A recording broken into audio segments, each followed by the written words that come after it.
napakatapat mo palang Isa na namang isang bungol yung tipong wala kang ang tinatago gumagawa sa mga ng issue sasakyan sa ating binibenta kapatid mo. na si Akim. Grabe, no?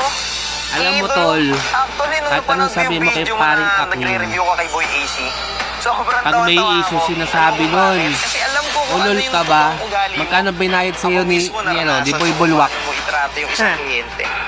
Sabi mo Magkano sa video, binayad sa'yo? Sabihin dapat mo yung na. kliyente hindi Yan. binabastos. Yung kliyente ni Lahat Boy ng AC, second nagtiwala hand na kotse, may issue yan, tol. Pangalan ka rin. Number 3, dapat may Pero sa after sales sinasabi ka. mo, hindi At ganun si number 4, paring dapat Akim. walang tinatagong mga hidden issue. Di ba Wala naman siyang talagang tinatagong hidden mga issue. Sinasabi niya yung hidden issue. Yung tipong sports car binibenta Diba? mo. Nagka-issue kay AC Garage. Tinulungan niyo ba yung matanda?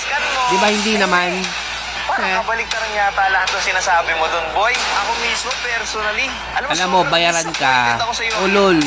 Akala ko ba naman, Gusto mo lang porket magpasikat. dapat pagkatiwalaan. Sikat ka na naman Hindi nga, ko papapain. pero- Para sa mga naging kliyente ni Akim, mga tropang buy and sell. Okay, hindi kliyente ni ka Akim, tropa ni Akim. Or yung mga nakabili ng kotse kay Akim. Sina-shoutout ko kayong lahat. O ano? Ano?